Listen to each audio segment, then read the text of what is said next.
Buenos dias, Gunners Collective. Back at it? You already know. Here goes another one. I said another one. I said guard. Another one.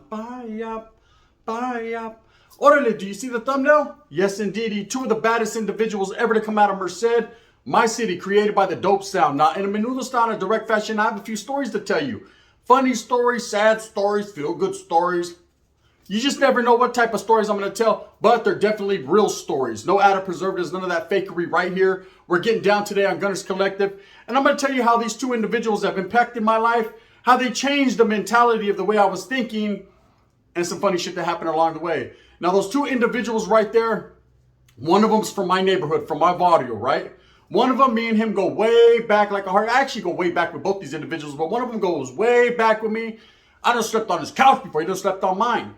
I done watched this motherfucker get in an argument with his old lady and rip his shirt off like he was Hulk Hogan, right? I done seen it all, but at the same time, in the meantime, in between time, we gonna get to that story.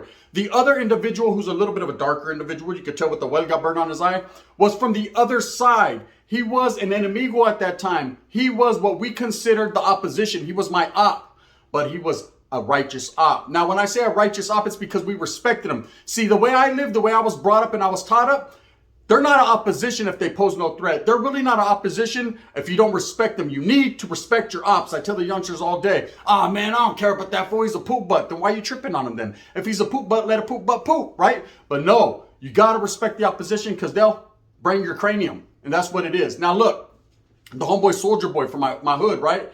I told a story back in the days how I hit him with the Pepsi can in the head. Facts, all facts. You know, he wanted to listen to the GUN album. I was tired of listening to it every fucking day, and I wanted to bump some of that. What was that song that I said? That song by Next, right? You're getting too close, right? Feels good, baby, you're on me, right? That's the one I wanted to hear. We ended up having a confrontation, and I binged him in the head with a Pepsi can. And if you look real close, see that lump on the side of his head? He wasn't shaped like that when he was born. I did that. Now, me and the homeboy go way back, and I'm going to tell you, when we first got out of the youth authority, there was three of my homeboy, actually four of us that had got out of the youth authority in about the same time. One of them was my homeboy Beebs, one of them was my homeboy Squeaks, rest in peace, myself, and of course, the homeboy Soldier Boy. Now, we got out with the same type of mentality, me, Squeaks, and Beebs. We were going to kick it. We were the bro squad. Well, violate your ass, right? We was out there doing our thing, kicking back, relaxing, enjoying freedoms, enjoying the chicks. We were trying to get a torta. At least I was. Beebs already had a chick. So I was trying to get anything walking, right? So that was me. Squeaky was too dumb to do that. But at the same time, he was getting feria. Now, that was our agenda. That what we was on. We were pushing the Norte narrative. We got out as some down-ass Nortenos, righteously representing our barrio, our hood, the streets, and the Norte as a whole. This vault was on a different level. The Vato Soldier Boy, he thought he was too hard for the radio. You know what I mean? He was one of those individuals that would walk in the house and everybody got quiet. Not because they respected him, but because they were like, this Vato, right? He was a super Norteño. KP todo, right? Should I save? I want to be saved. There he was, right? Captain Save a fucking, an organization.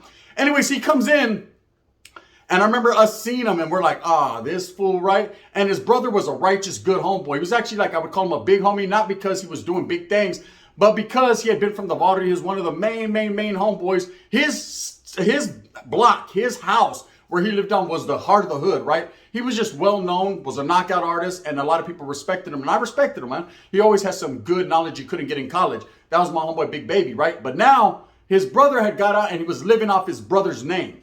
Everything his brother had done, everything his brother had did for the hood, there's Vato acted like he did that shit. He was living vicariously through his big brother. But hey, people like me and people that recognized had already been incarcerated, had did a murder case and things of that nature, man, we don't give a fuck what you did. We've been done that way. You were playing Nintendo, trying to play Nintendo. We was already smacking shit. So anyways, he came in with the, like if he was that one, right? And I remember there was always a little bit of friction and animosity between us. We were homeboys.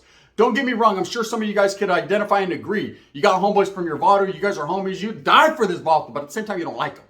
That was always our shit, man. I didn't like him so much, but I respected him. But it seemed like every time there was something going down, I would call him and he would pop up. The pop-up game was real, so I can't take that from him.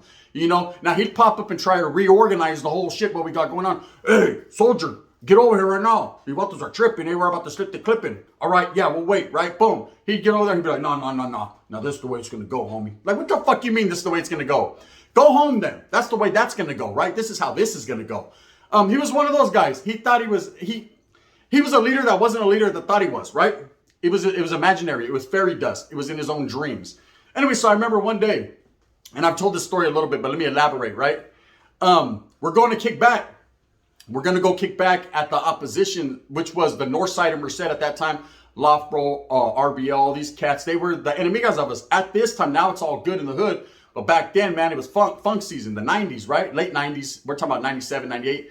So I remember right before I got incarcerated, I remember we're kicking back over there towards Lofbro, Denver, right? And we knew we were surrounded by the enemies, but they didn't know we were at these chicks' house, right? So there was a couple J-Cats there, just a couple regular Nats, dudes that really didn't claim. Residents is what they would call them down south. They thought they were cool, but they weren't cool like we were cool, right? It was a different type of cool, right? It was Sean Kent cool. We were doing our thing. And anyways, we called the homeboy because one thing about him, and Sasuke, I'll give him his due. Hyenas like this vato. I don't know what it is. He got kind of fat as he got older and his brocha grew. But back then, the chicks was on him, right? So we knew if we called him and a couple of our homeboys, like the homeboy Big Chile, the hyenas would definitely be filling it. And Sasuke, maybe we can get in where we fit in. Sometimes I didn't fit, but I pushed it in. So it was good, right? Guard! You know what I'm talking about. So this motherfucker comes through. And he pulls up and he starts trying to reorganize the party, but we're not going to let that happen because he already knows when I'm there, man. Fuck that, right? So we're all chilling, and what had happened was, I guess, he had a ride, and it was a beat up from the feet up ass Cutlass, but I guess the rivals knew his car because he would cruise through and try to knock their bitches. So they seen him, so they automatically knew, ooh, dead ends at this house, right? We're going to come through, we're going to air it out, we're going to squeeze it out one time, we're going to squeeze lemon to lemonade. But we were in that one for kicking it, and we had a few allegedlys on it, so we're just chilling. And I remember, and this is why I give him props, man, because up until this point, I always thought him a poop butt. I thought him a down poop butt, but a poop butt all the same, right? This vato, right? These vatos cruise by and they're screaming out, whoop-de-woo, whatever. I don't want to put too much on it because no one ever got caught for this shit. So they're screaming out there, whatever. And this vato came out, bro, quick out the house. He's like, what's up, right? And they're like, what's up? And they have allegedly, we pulled ours out, and they were like, hey, let's just get down right here.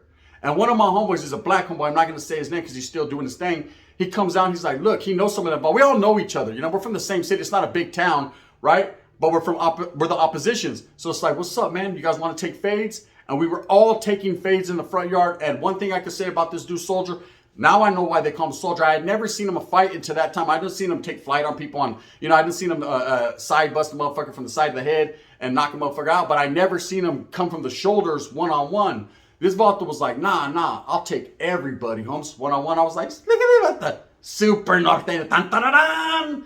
Handle it, bro, shit. You know what I mean? I'm over here trying to bone the torta anyways. This vato got down in that front yard with 6 individuals and knocked all 6 of them clean the smooth the fuck out, right? Got back to his pisto and his fat bitch. Real talk, in record time. That vato should be in the Guinness Book of World Records, right next to Never of Lowdown for having minority militia. This vato should really be in the world record book. He was knocking fools down. Bah, bah, bah. He was on his Tyson shit that day. You know, either that or he was so infatuated with the pussy, he was trying to get back to it quick. Anyways, I'll never forget that day, and I'll always give him his recognition. As we grew up, we grew apart, man. I would see him, and after that day, we were never quite the same. I had a whole different level of respect for him, but at the same time, man, it just never was the same. We never kicked it like that. I guess our lives went on different paths, and that's what it is. You know, his brother and me, we still are in contact. He's still the homeboy. His whole family, they're still righteous as fuck, and that's just the way it is. But I'll remember, man, that day, you can never judge a book by its cover. Sometimes they act a certain way, and you judge a person by the content of their character. You respect them, but at the same time, you try to deflect them. You feel me? Knowledge you can't get in college. Learn that. Respect them, but deflect them.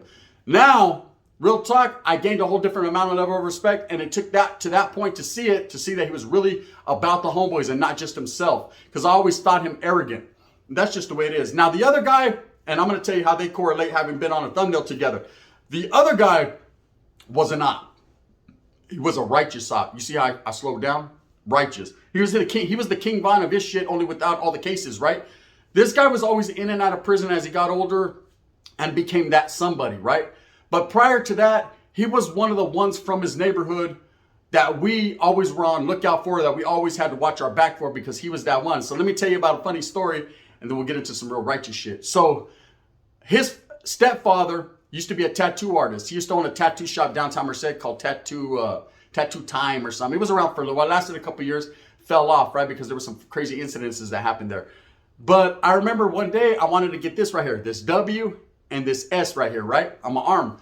And I told the homeboy Beebs, my boy, I was like, hey bro, I want to go get a taca. And he was like, I'll pay for it. Let's go. Right? Let's go to that new tattoo shop. It had just opened. It was in the cuts. I think it was off M Street on the corner downtown, right by Main.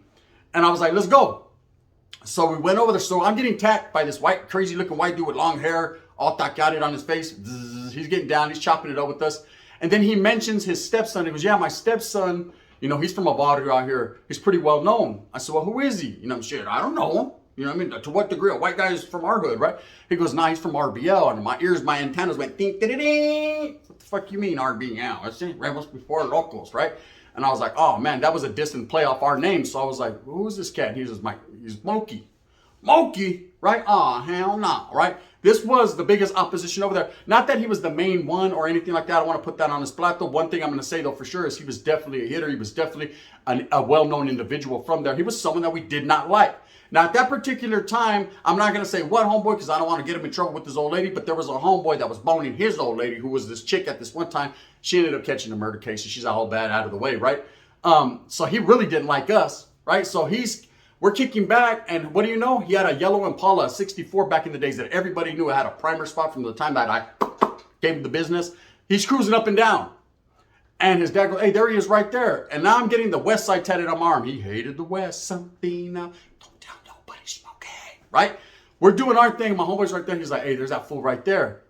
And I'm like, wow, it's about to get real splattery around here. You know what I mean? And I'm not talking tinta. Oh, yes, there will be sangre. So we're kicking back. There's nowhere to go anymore. There's no back door to this place. We're right here. Are we stuck like Chuck? Hell no. We don't give a fuck. If he comes through, we're going to go out the front way. Bang, bang. Ain't no one running. That's it. I'm getting taqueada down. I'm going to finish my tattoo. You see it's all shaded? I went for the extra dark shade with diamond tips. So anyways, we're posted up chilling. Ding, ding, ding, dong. Isvota walks in, right? I said, oh, hell no. Isvota walked in and he immediately looks at us. He looks and he reaches for his waistband and we're like, what's up, bro? And he's like, whopping. What's up, right? Like, hey, bro, we didn't know your stepdad got down like that. Get down, demon. Shit, get up, Chucky, right? And my boy's looking at him with the thing on him, and he got the thing right there too in his waistband.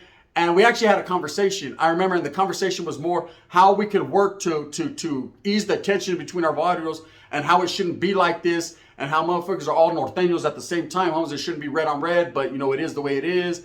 And it was a great conversation, but I remember there was a lot of tension. You could cut it with the tattoo gun. Zzz. There was a lot of tension. I'm there getting taqueada wondering, damn, is he going to dome me? Because there's nothing I can do. All I have is a big ass 11-inch peep on my pants and a tattoo machine on me. I'm getting my issue. The homeboy's just talking to him. We're chopping it up. End up having a good conversation and got to pick this guy's mind. Because prior to this day, we had already knew about him, but I never had went to school with this dude. I didn't even know if he was really from the town. Like, where the fuck did this dude just pop up and start gangbanging in a high fashion on us, right? They thought was on a different level. Oh, black, right? That was putting it in, putting his work in. Anyways, he ends up jamming, and we're thinking, man, hurry up and finish these tattoos. He's going to bring all the ops back, and they're going to do bad things to us, right? No one ever came. He was respectful to his word. All right, bro, you guys do your thing. You know, I was like, this guy's pretty cool right here. I kind of like this guy. I'm going to kill him, but I like him, right? So anyways, finished my tattoos. It's all good in the hood. We did disrespect the homeboy by disrespecting his shop, and especially with his stepson. We bounced, eh? So I started hearing about this. I remember he disappeared. He ended up catching a case, and he disappeared, and I heard that he was, you know, doing his thing, man. He had become somebody that was somebody. And anyways, that's what it was. So anyways, I go to prison for not the last time because I caught a violation after, but I ended up going to prison. And this is whenever, you know, what happened with me. I got pushed back and boom, did my red on red in Susanville. And now I'm no good, right? Let's just say that. In my people's eyes, I'm still a good walk. I'm still respected, but at the same time, I'm not what you would say active anymore, right? So anyways, I'm chilling. Same OG, you know, ain't nothing changing. I'll still fucking break your fucking jaw. And I have to go to the pro office. Now, I don't know about your city, but back in our days, before they kept everybody separated, now they keep non-actives have to go to the parole office one day, actives go another day. They try to keep people separated so people don't murder each other, right? Back in the days, it was just a free-for-all. Everybody went to the pro office, hey, if you see someone you got off where you were mad at, it's you're going to get a violation. It's what it was, right? So I remember there was like this church place or this auditorium that they had us go to on the north side. It was like a little orientation for parole. I've never done that after, and I got out a gang of times. But this one time they were like, my pro officer said, you need to show up and go to this orientation thing, right?